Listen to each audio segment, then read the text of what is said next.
22వ ఆదివారం నాడు వీరు అపోస్తుల బోధ ఎందునో సహవాసం ఎందునో రొట్టె విరుచుట ఎందునో ప్రార్థన చేయట ఎందునో ఎడతెగక ఉండేరే.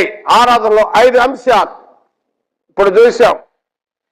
ప్రార్థన, పాటలు, వాక్యము, ప్రభు సంస్కారం, కానుకలతో 5 అంశాలతో ఆరాధన కార్యక్రమం పూర్తవుతుంది. కాబట్టి సంఘము సమాజము కూడుట మానవద్దు. నా ప్రియ సహోదరుడా, దేవుని యొక్క సంకల్పంలో వచ్చావు.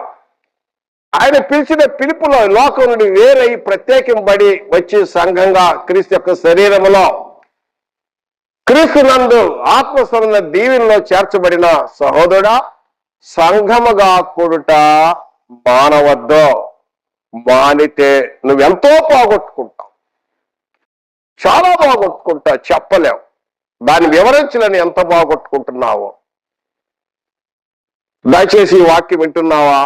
సంగమ కూడుట మానవద్దు. తర్వాత మరి హెబ్రీ పత్రికలోనే 10వ అధ్యాయం 25వ వచనం చదువుతున్నాను. 25వ వచనము చూసినట్లయితే, ఆ దినము సమీపించిన కొలది మీరు చూసిన కొలది మరి ఎక్కువగా చేయొచ్చు, ప్రేమ చూపుట ఎందునో సత్కారము చేయటందును ఒకరు పురికొల్పుదమా. ఆ దినము అన్నాడు. ఆ దినము సమీపించిన కొలది, ఏదో ఒకరోజు చాలా దగ్గరికి వస్తుందంట, సమీప వస్తుందంట. ఆ దినం ఏంటో తెలియదు.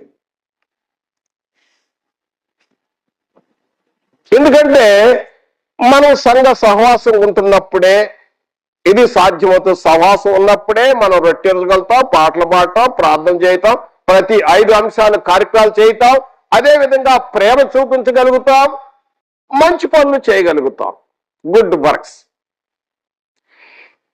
కాబట్టి ఆ దినము సమీపించిన కొలది అన్నాడు హెబ్రీ గ్రంథకర్త. ఆ దినం ఏంటో తెలియదు.